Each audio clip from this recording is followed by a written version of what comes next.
Imagina esto. Bajo los salares blancos de Sudamérica se esconde un material sin el cual todo nuestro mundo moderno se detendría. Teléfonos, coches eléctricos, incluso satélites. Todo vive gracias a él. Lo llaman oro blanco, y por él ya se libra una verdadera guerra entre países y corporaciones. Pero, ¿por qué este metal de color blanco plateado se ha vuelto tan valioso que incluso se extrae de las entrañas hirvientes de la Tierra? Y lo más importante, ¿qué pasará cuando se acabe? Mira hasta el final y descubrirás el peligroso secreto que esconde el litio.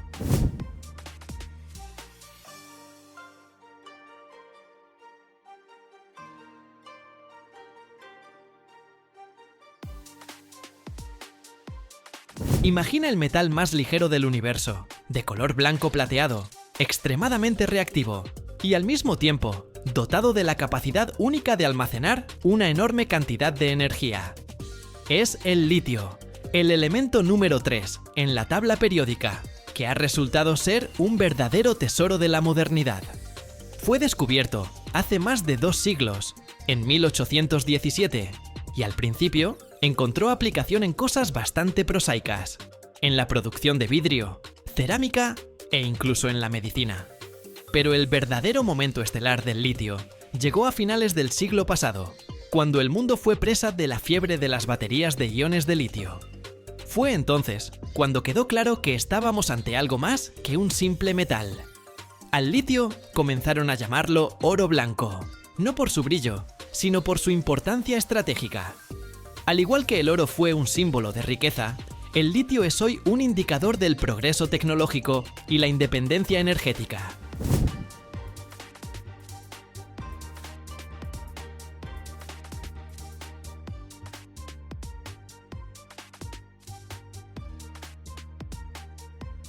Su demanda crece tan rápidamente que constantemente buscamos nuevas fuentes y perfeccionamos los métodos de su extracción. Entonces, ¿dónde se esconde este oro blanco?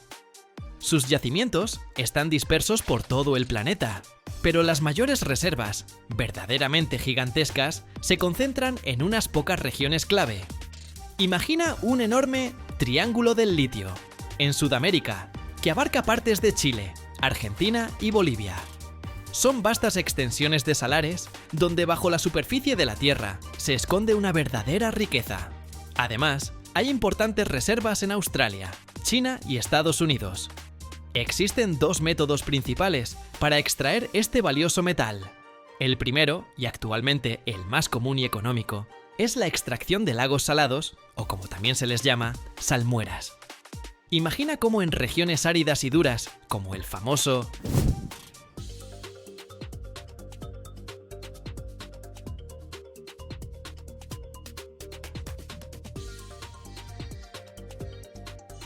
Salar de Atacama en Chile, o el majestuoso Salar de Uyuni en Bolivia, enormes bombas extraen salmueras subterráneas, saturadas de litio.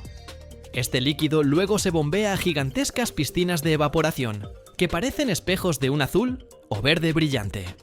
Bajo el sol implacable y las ráfagas de viento, el agua se evapora gradualmente, concentrando el litio junto con otros minerales. Este proceso natural, pero lento, puede durar de varios meses a 2 años, pero su principal ventaja son los costos de extracción relativamente bajos. Sin embargo, aquí también hay sus desafíos. El proceso requiere una enorme cantidad de agua, un recurso escaso en estas regiones desérticas, y también depende de los caprichos del clima. Otro método importante es la extracción de rocas duras, en particular de minerales como la espodumena.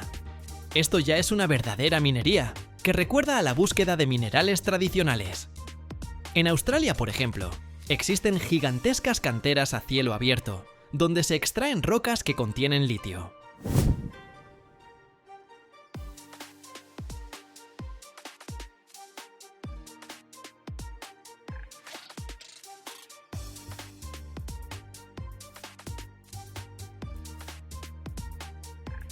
Después de que estas rocas son extraídas, se trituran y luego, mediante procesos especiales como la flotación, se separan los minerales de litio. A continuación, los minerales se someten a un tratamiento térmico. Se calcinan a altas temperaturas y luego se realiza un procesamiento químico para obtener litio puro en forma de sales, por ejemplo, carbonato o hidróxido de litio.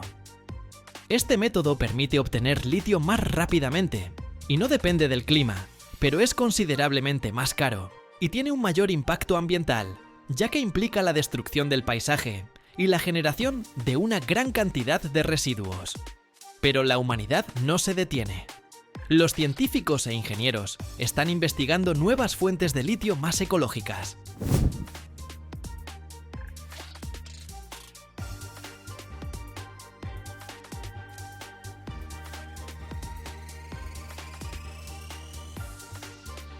Por ejemplo, algunas aguas geotérmicas también contienen concentraciones significativas de este metal, y ya se están desarrollando tecnologías para la extracción directa de litio de estas fuentes termales. Esto podría ser una verdadera revolución, ofreciendo una forma más limpia y eficiente de extracción. También se han descubierto grandes reservas de litio en yacimientos de arcilla, lo que abre nuevas perspectivas. Y, por supuesto, el futuro pertenece al reciclaje. El reciclaje de baterías de iones de litio usadas se está volviendo cada vez más importante. No solo reduce la necesidad de extracción primaria, sino que también ayuda a crear un ciclo cerrado, lo cual es críticamente importante para el desarrollo sostenible, ya que el litio, como cualquier recurso, no es infinito. Después de que el litio es extraído en forma de materia prima, comienza la verdadera alquimia. Pasa por un proceso de transformación complejo y de múltiples etapas para ser apto para la producción de baterías de alta tecnología.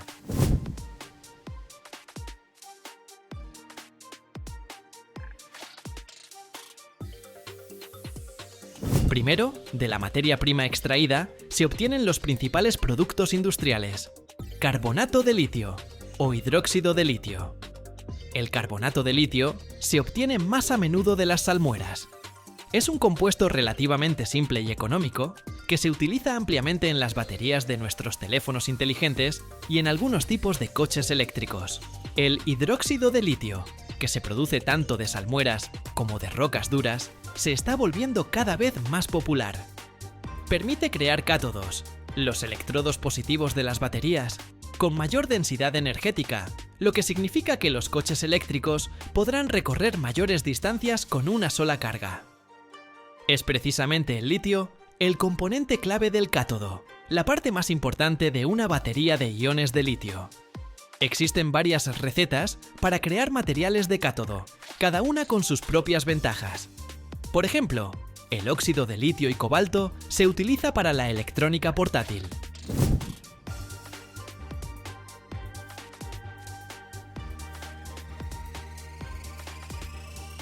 Pero para los coches eléctricos, lo más común es utilizar óxido de litio, níquel, manganeso y cobalto, que proporciona un excelente equilibrio de energía, potencia y seguridad. Para el transporte comercial y algunos modelos de coches eléctricos, a veces se elige el fosfato de hierro y litio, que aunque tiene una menor densidad de energía, se distingue por su alta seguridad y larga vida útil. Una vez que todos los componentes, cátodo, ánodo, el separador que los divide y el electrolito están listos, se ensamblan en celdas de batería individuales. Este proceso se lleva a cabo en condiciones de ultra limpieza y requiere una precisión increíble. Luego, estas celdas se conectan entre sí para formar módulos, y varios módulos se combinan en un gran paquete de baterías.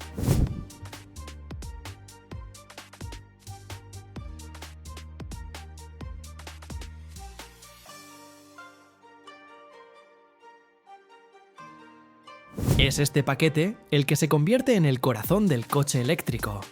Cada uno de estos paquetes está equipado con un complejo sistema electrónico de gestión, que controla incesantemente la carga, la descarga, la temperatura y el estado general de cada celda individual, garantizando la seguridad y la eficiencia. Aunque los coches eléctricos desempeñan un papel clave en la lucha contra el cambio climático, ayudando a reducir las emisiones de gases de efecto invernadero, es importante entender que la extracción de litio también tiene sus propios desafíos ecológicos. Una de las cuestiones más agudas es el uso del agua.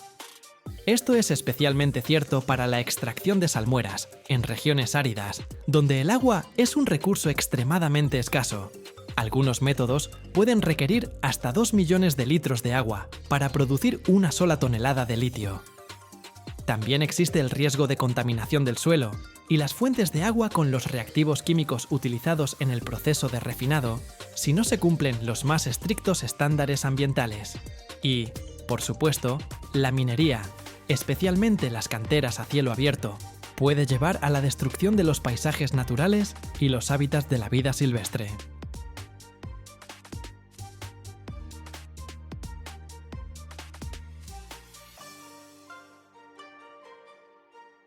Cada año, en el mundo, se producen más de 100 toneladas de materiales, pero solo uno de ellos desafía las leyes de la física. No es metal ni plástico, es grafeno. Un material más delgado que el ADN humano, pero 200 veces más resistente que el acero. Imagina, una sola capa de él podría soportar el peso de un elefante balanceándose en la punta de un lápiz. Es más ligero que el aire, transparente como el vidrio, y, al mismo tiempo, conduce la corriente mejor que el cobre. Pero lo más interesante es que todavía no conocemos los límites de sus posibilidades. Mira hasta el final.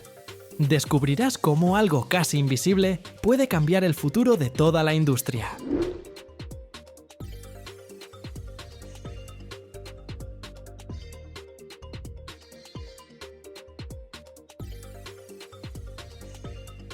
Así pues, el grafeno es un material bidimensional que consta de una sola capa de átomos de carbono, dispuestos en una densa red bidimensional en forma de hexágonos. Posee una serie de propiedades únicas que lo hacen increíblemente prometedor. Los átomos de carbono en el grafeno están unidos entre sí por enlaces covalentes extremadamente fuertes. En esencia, cada átomo forma parte de una red absolutamente densa e impecable. Cuando intentamos estirar, perforar o romper una lámina de grafeno, en realidad estamos intentando romper estos enlaces. Lo singular es que cuando se aplica una fuerza externa a la red, no se rompe sin más. En cambio, la perfecta red hexagonal asegura una distribución uniforme de la tensión por todo el material. Los físicos han descubierto que para perforar una lámina de grafeno perfecta con un lápiz, por ejemplo, se necesitaría una fuerza comparable al peso de un elefante balanceándose en la punta de ese lápiz.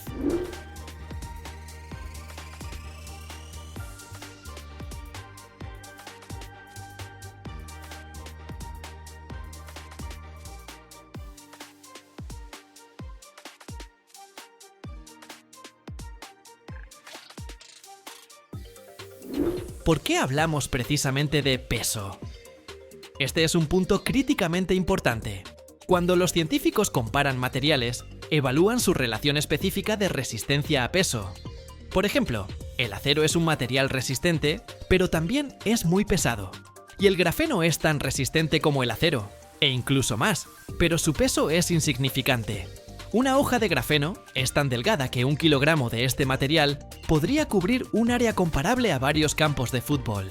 Esto significa que si tomáramos un trozo de grafeno y un trozo de acero de alta calidad del mismo peso, el grafeno soportaría 200 veces más carga antes de deformarse o romperse. Esta característica lo convierte en el candidato ideal para crear materiales compuestos ultraligeros y ultrarresistentes para la industria aeroespacial, blindajes y equipamiento deportivo de alta tecnología. Imagina que incluso la más mínima adición de grafeno a materiales comunes, como plásticos o resinas epoxi, puede transformarlos en algo completamente nuevo. Los científicos ya están trabajando en la creación de chalecos antibalas ultrafinos, pero impenetrables, que pesan mucho menos que la armadura de Kevlar tradicional.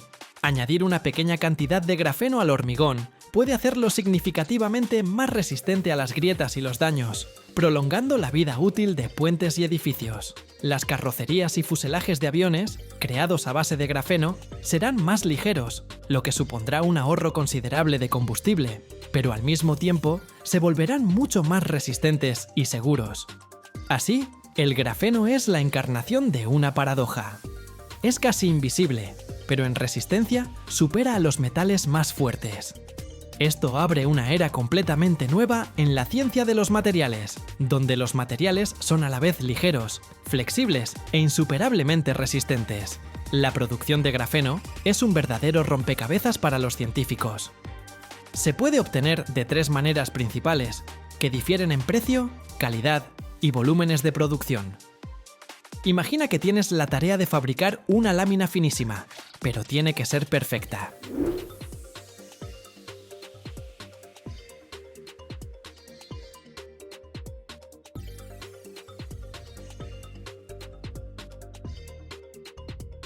El primer método es la exfoliación mecánica. Es la forma en que se descubrió el grafeno. Aquí todo es simple.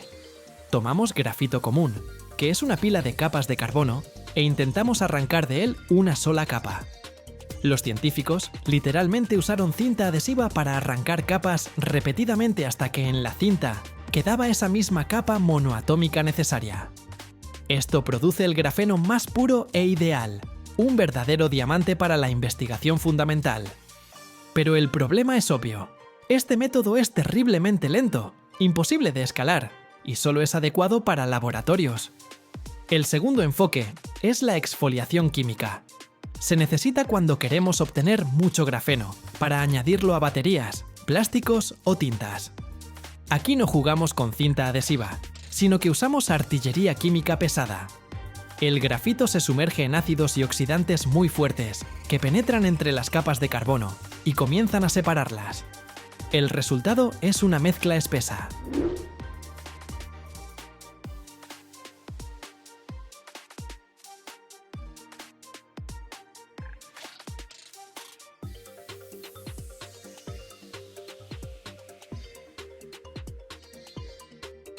Luego, se trata con ultrasonido, como si fuera una batidora, y las capas de grafito se separan finalmente en agua u otro disolvente.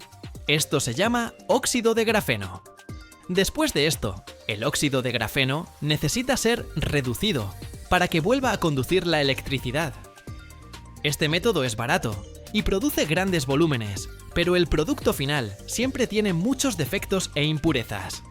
Es adecuado para compuestos, pero no para la electrónica sensible. El tercer y más prometedor método es la deposición química de vapor. Es la tecnología para crear lienzos de grafeno de alta calidad y gran tamaño, necesarios para pantallas táctiles o microchips. Aquí no arrancamos nada, sino que cultivamos el material desde cero. Se toma una fina lámina de metal, generalmente de cobre, y se calienta fuertemente, hasta 1000 grados Celsius. Luego, en el horno se introduce un gas que contiene carbono, por ejemplo, metano. Los átomos de carbono, liberados del gas, se depositan sobre el cobre al rojo vivo, que sirve como una plantilla ideal. Se autoensamblan en una impecable red de panal de una sola capa. Este método produce alta calidad y permite hacer grandes láminas de grafeno, lo cual es clave para la industria.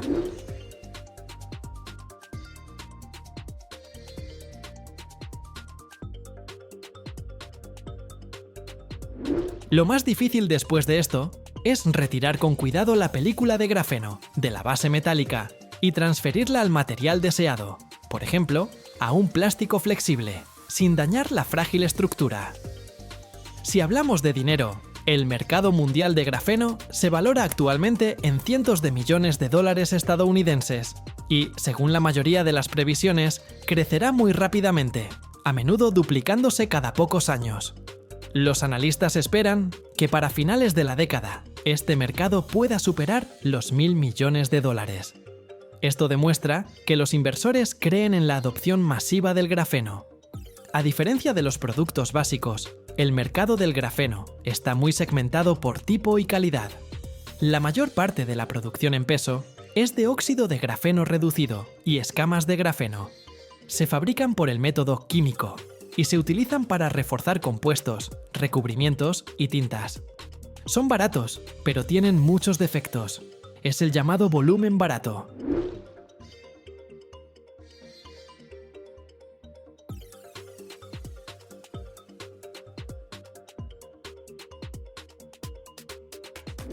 ¿Y qué hay de la calidad cara?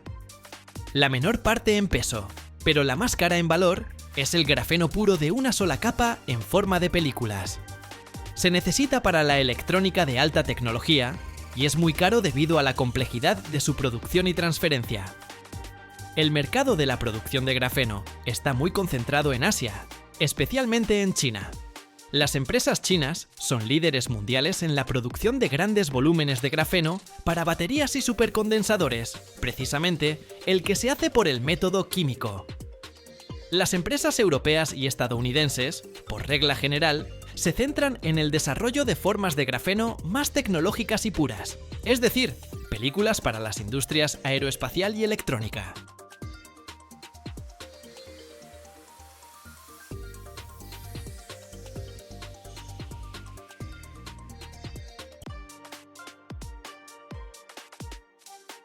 Cada mañana, millones de personas comienzan el día con una taza de café.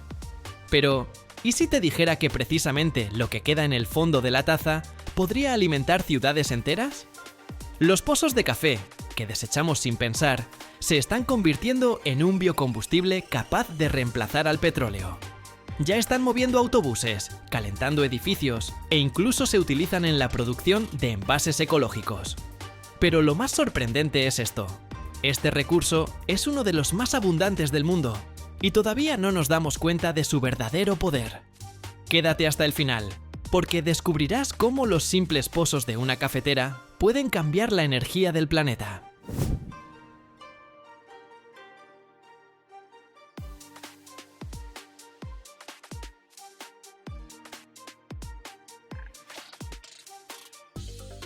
Los pozos de café en volúmenes tan grandes, como 50 millones de toneladas al año, se generan principalmente debido a la producción y el consumo mundial de café.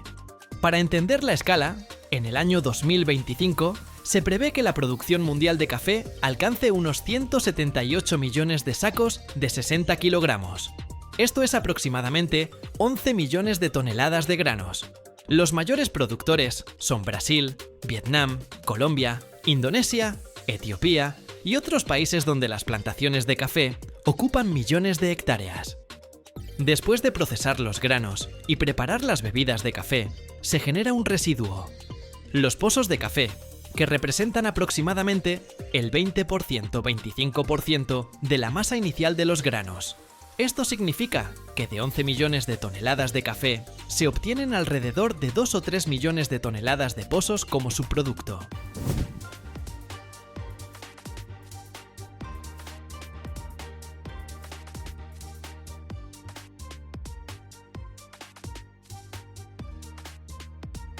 Otra gran contribución a los volúmenes totales la hacen las cafeterías, restaurantes, hoteles, oficinas e incluso los hogares, que consumen café masivamente todos los días. Especialmente las grandes ciudades y los países con un mercado de café desarrollado generan toneladas de pozos de café a diario. Por ejemplo, una gran cafetería puede acumular cientos de kilogramos de residuos al día, y las cadenas de cafeterías de todo el mundo, decenas de miles de toneladas al año. La recolección de pozos para su posterior procesamiento se organiza tanto a través de proyectos locales, es decir, empresas de gestión de residuos que colaboran con las cafeterías, como a través de empresas a gran escala que crean cadenas de economía circular, un ciclo cerrado donde el subproducto se convierte en un recurso.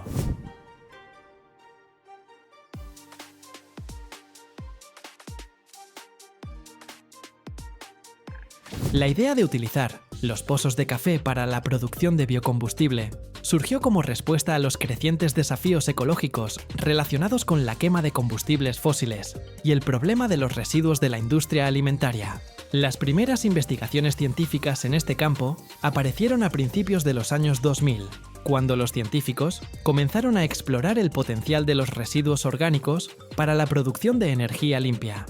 Los pozos de café, al ser ricos en aceites y carbohidratos, resultaron ser una materia prima prometedora para la obtención de biodiesel y biogás.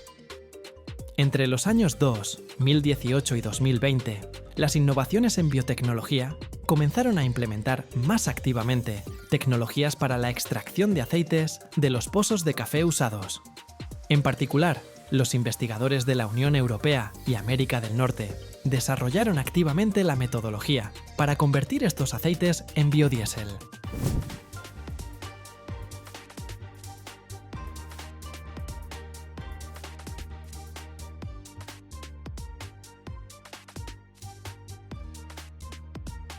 Uno de los avances fue la creación de procesos que permiten utilizar el aceite residual sin operaciones químicas costosas y complejas, lo que hizo que la producción de biocombustible fuera económicamente viable y ecológica al mismo tiempo. El procesamiento de los pozos de café para abastecer el funcionamiento de incluso 1000 reactores nucleares en forma de biocombustible o fertilizantes es una industria a gran escala con un potencial ecológico y económico significativo. Cuando los pozos de café usados llegan a la planta de procesamiento, comienza un detallado proceso tecnológico de varias etapas que transforma este residuo orgánico en un producto útil. La información se basa en el ejemplo de la startup ucraniana Rekava, que se ha convertido en uno de los líderes en este campo, así como en otras iniciativas ecológicas modernas.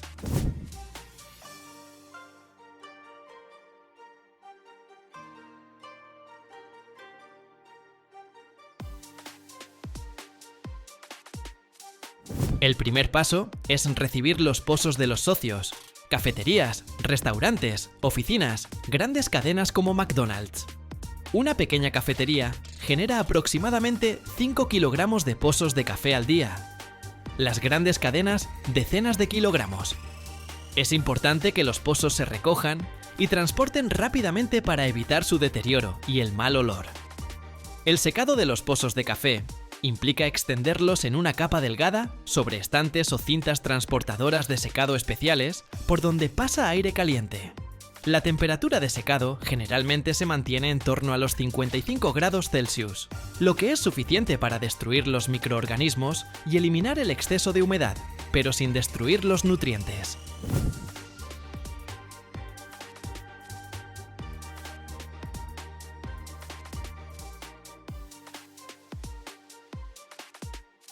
Los pozos secos se vuelven menos ácidos, más estables y compactos para su almacenamiento, y se reduce la probabilidad de que aparezca moho.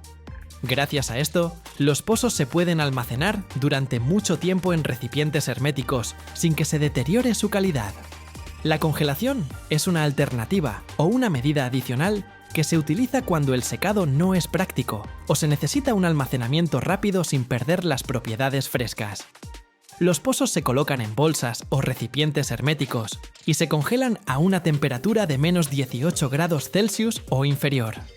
En este estado, se detienen todos los procesos bioquímicos y el desarrollo de microorganismos, conservándose los componentes aromáticos, los aceites y la mayoría de los nutrientes en su estado más natural. Al descongelarse, los pozos de café no pierden sus propiedades y son aptos para su posterior procesamiento.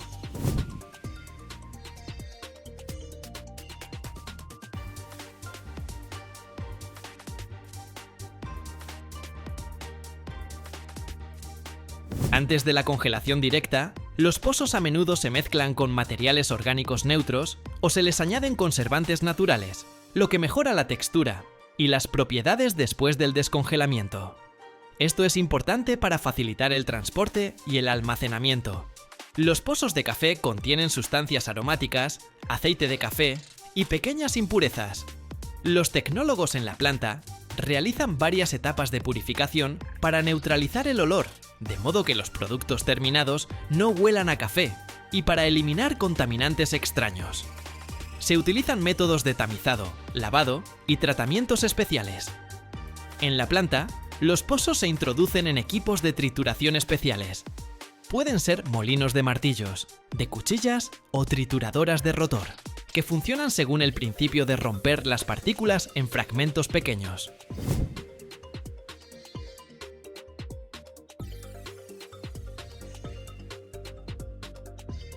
Gracias a la alta velocidad de rotación de los martillos o las cuchillas, los pozos se convierten en un polvo homogéneo, con un tamaño de partícula controlado. Es importante mantener un grado óptimo de trituración.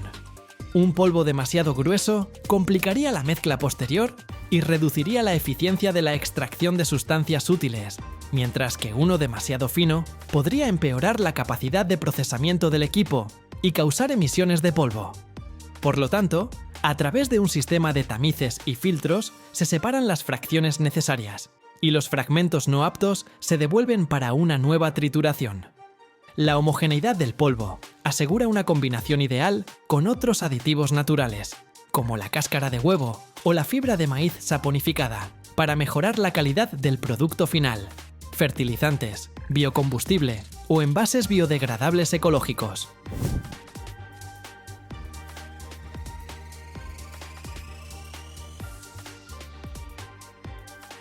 Después de preparar la mezcla, se prensa en un molde. Puede ser un vaso desechable, una maceta para plántulas u otro producto. El prensado permite dar al material la forma y densidad deseadas. El producto terminado se recubre con una capa protectora natural especial, por ejemplo, desarrollada a base de maíz, para aumentar su resistencia e impermeabilidad, manteniendo al mismo tiempo su carácter ecológico y biodegradable. Los productos se secan para eliminar finalmente la humedad y se empaquetan para su venta. Los residuos de la producción tampoco se desechan. El extracto de café se utiliza para aromatizar, el aceite de café para biocombustible, y los restos se mezclan con otras materias primas para fertilizantes o pellets.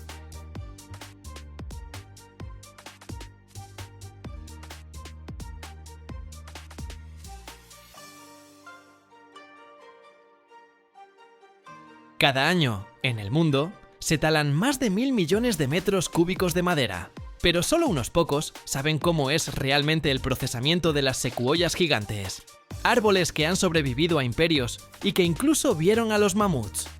Imagina, un tronco con un diámetro de varios metros y un peso de decenas de toneladas girando en un torno, lenta y sonoramente, como el corazón de la Tierra. Cada movimiento de la gubia revela un patrón único, formado por la naturaleza durante milenios. El secreto de este oficio es impresionante. Y si te quedas hasta el final, descubrirás un hecho que cambiará para siempre tu percepción sobre el trabajo con la madera.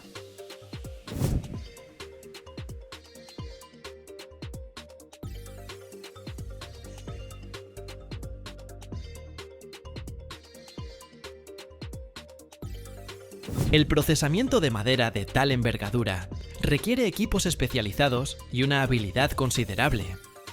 La máquina que se muestra en el video pertenece a los tornos gigantes, adaptados para trabajar con piezas de enormes dimensiones.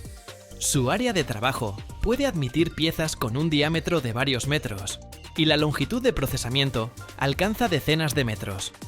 Un potente motor asegura una rotación estable y suave de la madera, incluso con grandes pesos. Con la ayuda de estos tornos, los operarios retiran gradualmente la capa exterior de corteza y madera, utilizando gubias y raspadores afilados. El trabajo se realiza con la máxima precisión, ya que el más mínimo error podría llevar a la pérdida de material valioso.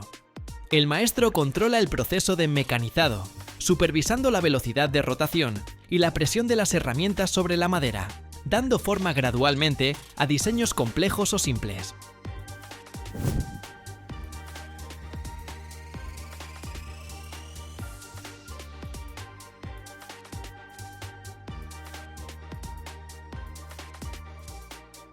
Primero, se eliminan las grandes protuberancias y capas, luego se pasa a un lijado más detallado, que permite resaltar la textura natural y dejar la madera completamente lisa.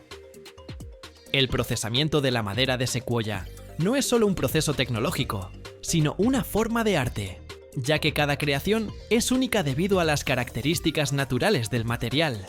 La alta densidad y dureza de la madera roja hacen que el proceso sea complejo, pero al mismo tiempo subrayan la calidad del producto. Las secuoyas crecen principalmente en áreas de distribución natural limitada, por lo que la conservación y el uso racional de su madera son de gran importancia. La tala de secuoyas gigantes en el pasado llevó a la destrucción casi total de los grandes árboles en algunas regiones.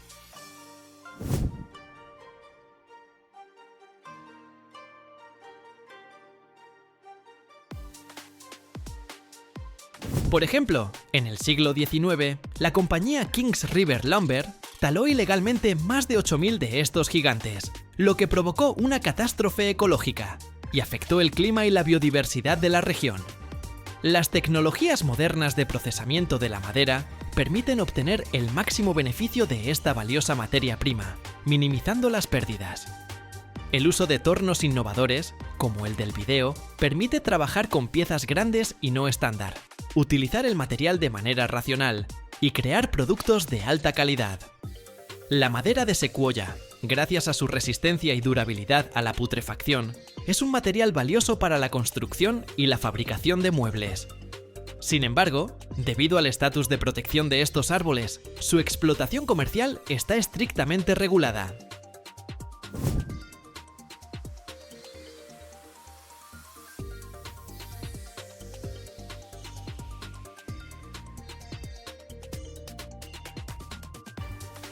Debido al gigantesco diámetro de la pieza y su peso de varias toneladas, el torno funciona a revoluciones muy bajas, para evitar vibraciones y asegurar un corte controlado. El maestro regula manualmente la presión de las herramientas para no dañar el material.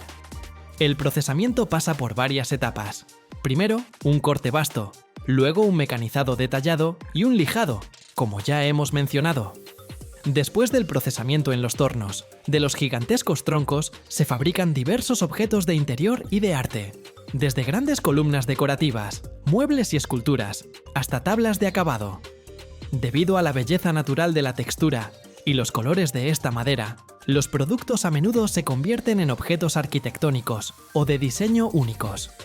Además, muchos troncos gigantes de secuoya se procesan para convertirlos en paneles para suelos de alta gama o para la construcción de edificios de prestigio, donde se valora no solo la durabilidad, sino también un entorno con materiales ecológicamente puros.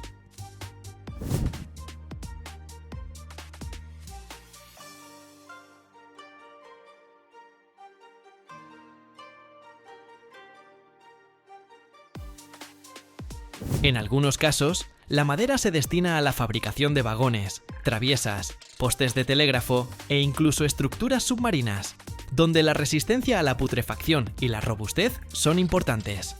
Se sabe que algunas secuoyas antiguas se utilizan con fines turísticos o culturales.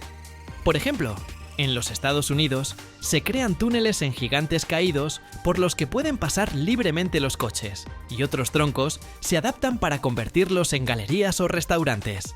Atracciones turísticas muy populares. El procesamiento de troncos gigantes de secuoya es el trabajo de maestros altamente cualificados, que combinan un profundo conocimiento del trabajo con la madera, con un considerable gusto artístico y destreza técnica. Para alcanzar el nivel que se puede ver en el vídeo, es necesario pasar por un largo camino de formación y práctica, dominando una serie de herramientas y técnicas especializadas.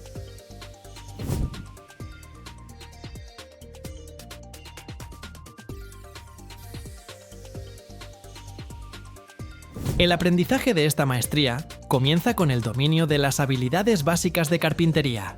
Trabajar la madera con herramientas manuales, serrar, lijar, técnicas básicas de tallado. Esto puede llevar varios años de escuela profesional o de oficios, dependiendo de la intensidad de la formación y las aptitudes naturales. El siguiente nivel es el aprendizaje del torneado de madera, especialmente de piezas complejas en grandes máquinas. Aquí se requiere una gran precisión y sensibilidad para controlar la fuerza y la dirección de las herramientas, tener en cuenta la textura y la estructura de la madera, y evitar grietas e irregularidades. Los maestros que trabajan con secuoya utilizan activamente una variedad de herramientas de torneado. Gubias de diferentes formas y configuraciones, raspadores, fresas.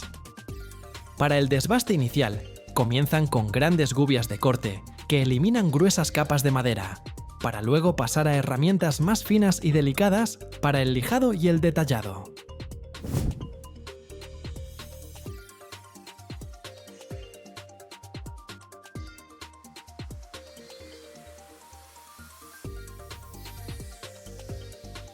Las herramientas suelen estar hechas de acero de alta velocidad o equipadas con placas de carburo para una máxima durabilidad y afilado. Paralelamente al trabajo de las herramientas, el operador controla la velocidad de rotación de la pieza, lo cual es críticamente importante. Debido a las gigantescas dimensiones de la secuoya, las revoluciones del torno son muy bajas para evitar vibraciones y asegurar un corte uniforme. La presión de la herramienta también se regula manualmente, lo que requiere una gran habilidad y sentir la madera. Además de los aspectos técnicos, estos maestros tienen una visión artística desarrollada. El procesamiento de madera gigante no es solo un trabajo mecánico, sino un proceso creativo en el curso del cual se forma una pieza única.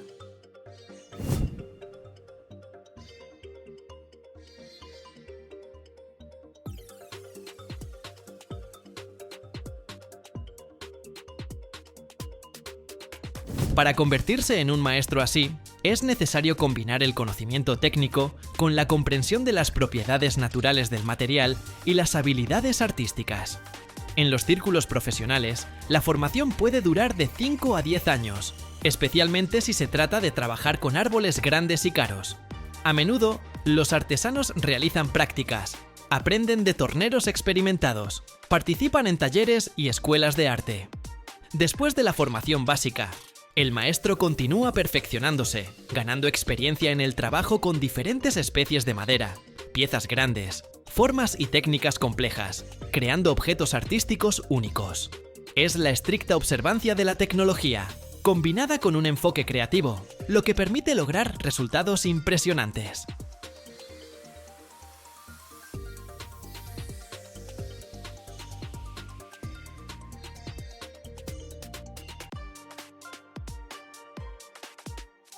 Cada año, en el mundo, más de 40 millones de coches salen de circulación. Imagina una cordillera de metal, vidrio y caucho que se extiende hasta el horizonte. Pero para África, esto no es basura, es un verdadero tesoro. En Lagos, en el corazón de Nigeria, funciona el mercado de repuestos de automóviles usados más grande del mundo, donde trabajan decenas de miles de personas y el nivel de reutilización de piezas alcanza un increíble 95%.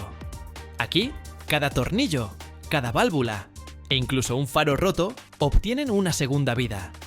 Y ahora imagina, un trozo de un viejo Volkswagen, que una vez circuló por Berlín, puede convertirse en parte de un nuevo rascacielos en Lagos.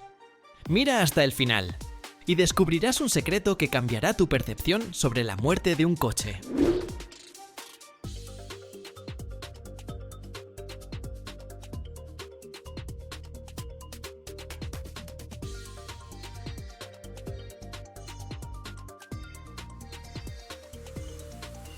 Todo comienza en el caos de un puerto o en las afueras de una ciudad gigante como Lagos. Un campo enorme e interminable que se extiende hasta el horizonte, cubierto no con montañas, sino con cordilleras enteras de coches muertos. Es un cementerio y al mismo tiempo una maternidad. Aquí descansan europeos cansados, viejos Peugeot y Volkswagen que una vez circularon por las carreteras perfectas de Alemania. Y junto a ellos, resistentes japoneses, Toyotas y Nissans, que han sobrevivido más de una temporada de lluvias. El aire aquí es denso y pesado, huele a aceite viejo, a metal calentado por el sol y a goma quemada. Y sobre todo esto, un zumbido incesante, el chirrido del metal, el tintineo de un martillo, el siseo de las máquinas de soldar. No es una fábrica, es un organismo vivo. Y a este organismo llega un nuevo paciente, un viejo y maltratado Toyota Corolla. Su viaje por las carreteras del mundo ha terminado. Comienza su viaje por piezas.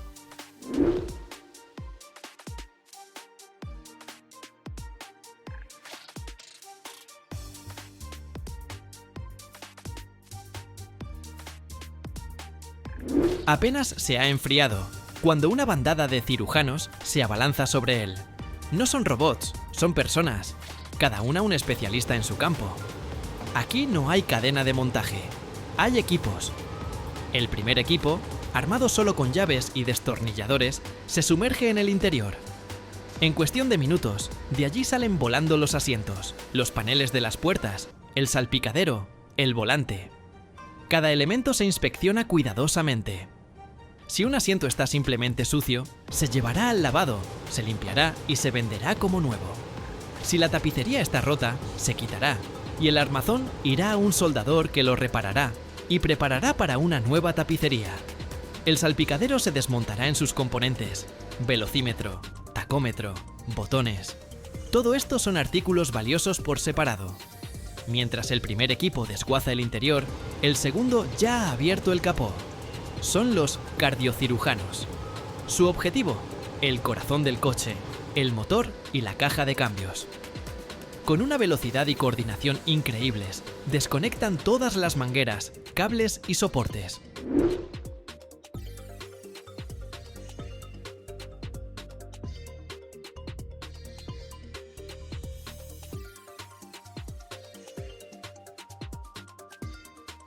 Luego, con la ayuda de un simple polipasto de cadena colgado de una viga oxidada, arrancan todo el tren motriz de su lecho.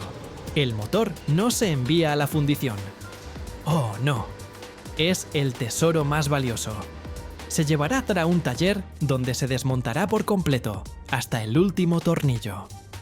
Cada pieza, pistones, válvulas, cigüeñal, se lavará a fondo con gasolina y se comprobará su desgaste. Si una pieza está en buen estado, irá a un banco de órganos para reparar otros motores. Si está desgastada, se restaurará o se venderá como chatarra. Con varios de estos motores muertos, un genio mecánico local puede ensamblar uno que funcionará durante otros 10 años. Mientras tanto, junto a nuestro Toyota, ya trabaja el tercer equipo, los cosmetólogos. Quitan los paneles de la carrocería, puertas, aletas, capó, parachoques. Cada pieza se evalúa. Si una puerta está intacta, simplemente se venderá. Si tiene una abolladura, no es un problema.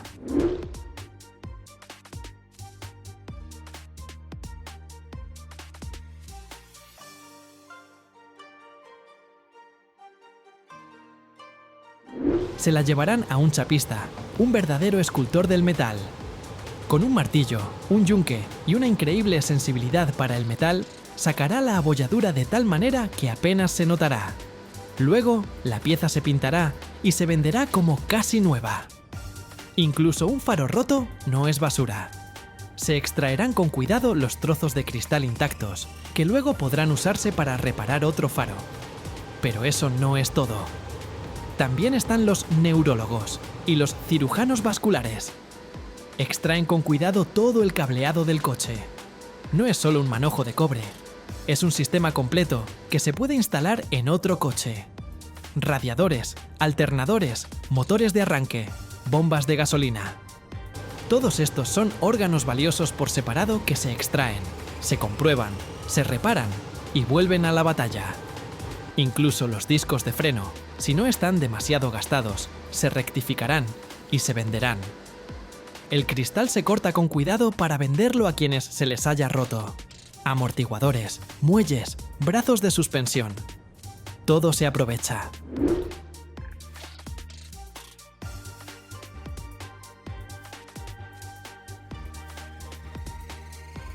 Y así, después de unas horas, en el lugar donde estaba el coche, solo queda un esqueleto desnudo y destrozado.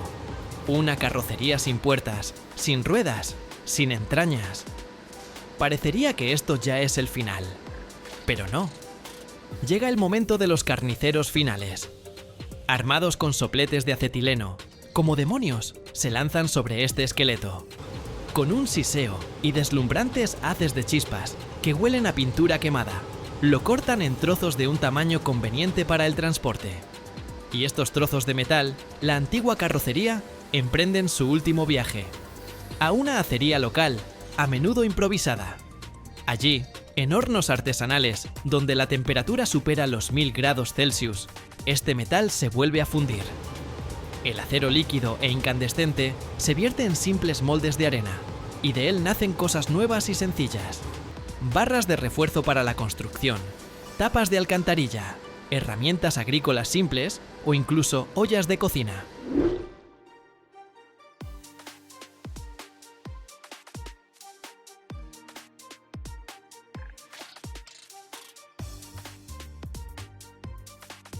el mercado de repuestos de automóviles usados más grande de Nigeria y posiblemente de toda África es Ladipo en Lagos.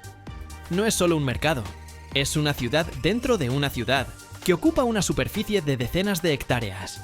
Aquí trabajan más de 30.000 personas, mecánicos, vendedores, chapistas, electricistas. La facturación anual de este único mercado se estima en cientos de millones de dólares. Es una economía gigantesca, en su mayoría informal, que da empleo a toda una generación.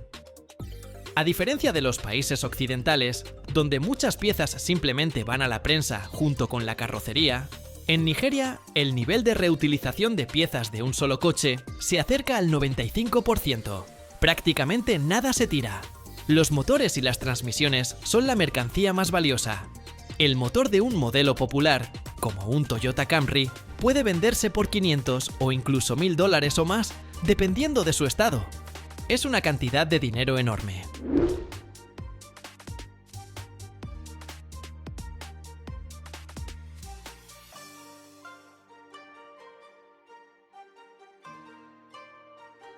Los paneles de la carrocería, puertas, aletas, capós, son el pan de cada día para miles de pequeños talleres. Faros, espejos, botones del interior, emblemas. Todo tiene su precio. Incluso los viejos asientos de coche no se desperdician. A menudo se reparan y se utilizan como muebles en casas y cafés. Y, por último, lo que queda. Después de haber quitado del coche absolutamente todo lo que se puede vender, queda la carrocería desnuda. Su peso representa aproximadamente el 30% del peso inicial del vehículo, e incluso este resto no se desperdicia. En Nigeria operan numerosas pequeñas acerías, a menudo artesanales, que refunde esta chatarra. Anualmente, procesan cientos de miles de toneladas de este metal, convirtiéndolo en barras de refuerzo para la construcción local. Esto significa que un rascacielos que se construye hoy en Lagos bien podría contener un trozo de un Volkswagen, que una vez circuló por las calles de Berlín.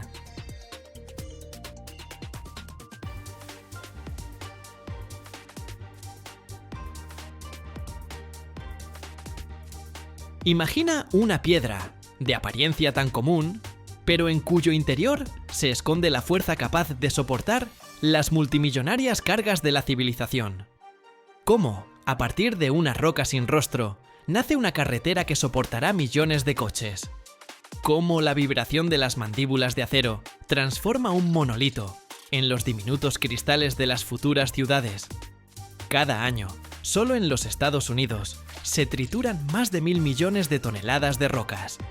Y este estruendo se oye mucho más allá de las canteras. Pero hay un detalle que no se cuenta en los informes públicos. Lo que se esconde en el polvo y los golpes de estas máquinas podría cambiar tu percepción sobre una simple piedra. Mira hasta el final y descubrirás el secreto que esconde la industria.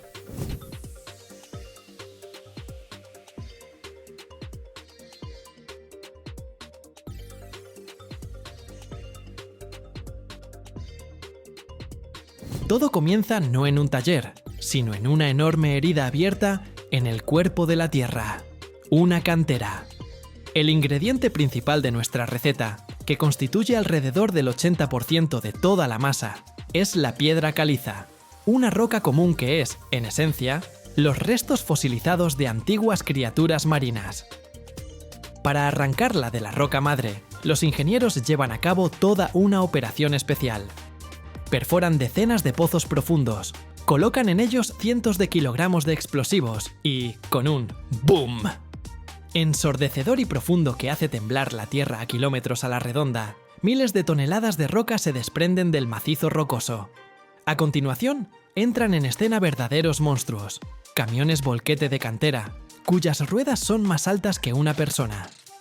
Una excavadora gigante, cuya pala puede levantar de una vez el peso de varios coches, carga estos bloques de piedra en las cajas de los camiones. Estos gigantes amarillos transportan su carga al primer punto de transformación, la trituradora primaria.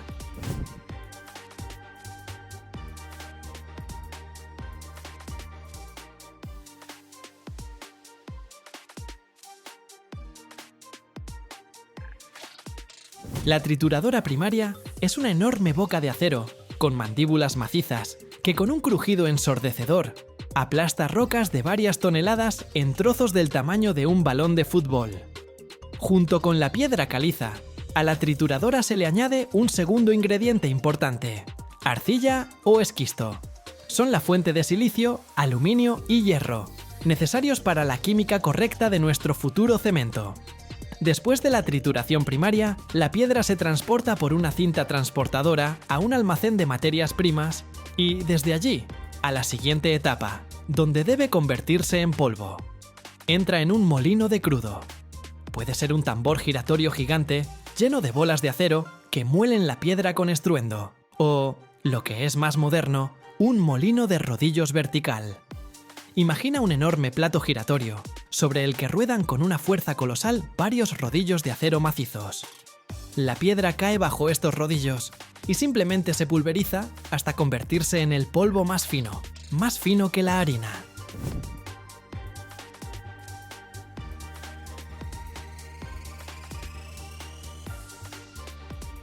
Una potente corriente de aire caliente recoge este polvo y lo saca del molino. Este proceso muele y seca la materia prima al mismo tiempo. El polvo obtenido, llamado harina cruda, se mezcla a fondo en enormes silos, con la ayuda de aire comprimido para obtener una mezcla perfectamente homogénea. Y ahora, esta mezcla gris y polvorienta está lista para encontrarse con el fuego. Comienza su viaje al corazón mismo de la fábrica, al vientre de un dragón industrial, el horno rotatorio. Un enorme tubo de acero de 200 metros de largo, como 2 campos de fútbol, revestido por dentro con ladrillos refractarios. Este tubo está instalado con una ligera inclinación y gira muy lentamente, casi imperceptiblemente, sobre su eje. La harina cruda se vierte en el extremo superior y ligeramente elevado de este tubo. Y desde el extremo inferior, un quemador gigante lanza una rugiente columna de fuego, como en el motor de un cohete.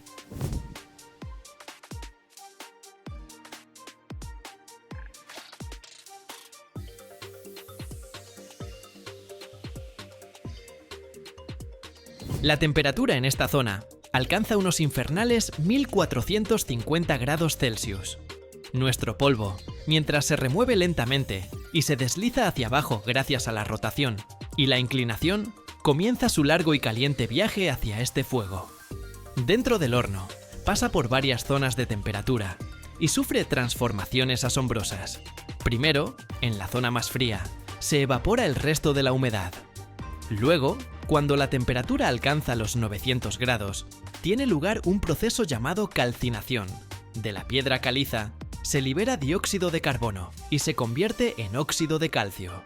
Y, finalmente, en la zona más caliente, en el infierno mismo, ocurre lo principal: la sinterización. El óxido de calcio reacciona con los óxidos de silicio, aluminio y hierro, formando minerales completamente nuevos, con nombres complejos, como halita y belita. El polvo se derrite y se convierte en pequeñas bolas oscuras, de color grisáceo negro, del tamaño de un guisante a una nuez. Esto es el clinker, el corazón y el alma del cemento.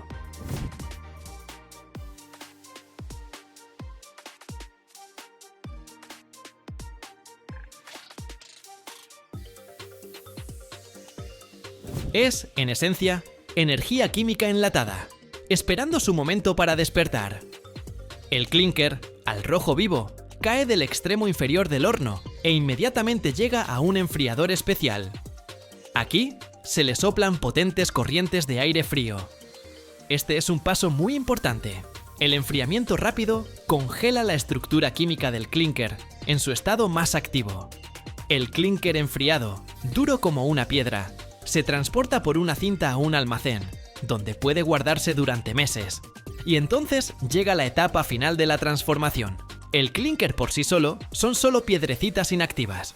Para convertirlo en cemento, hay que volver a molerlo hasta convertirlo en el polvo más fino. Se carga en un molino de cemento, que es muy similar al de crudo, un enorme tambor lleno de bolas de acero.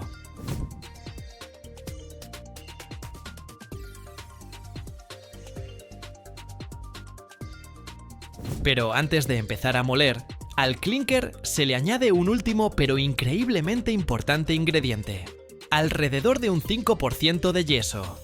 El yeso es el freno de nuestro cemento. Sin él, el cemento, al mezclarse con agua, fraguaría casi instantáneamente, convirtiéndose en piedra en pocos minutos, y sería imposible trabajar con él. El yeso regula este proceso, dando a los constructores un tiempo precioso. Y esta mezcla de clinker y yeso se muele durante horas en el molino hasta que se convierte en el polvo gris, increíblemente fino, que todos conocemos. Sus partículas son tan pequeñas que pueden pasar por un tamiz capaz de retener el agua. El cemento terminado, todavía caliente después del molino, se transporta por tuberías neumáticas, como por vasos sanguíneos, a enormes y altos silos de almacenamiento. Son gigantescas torres que albergan miles de toneladas de producto terminado.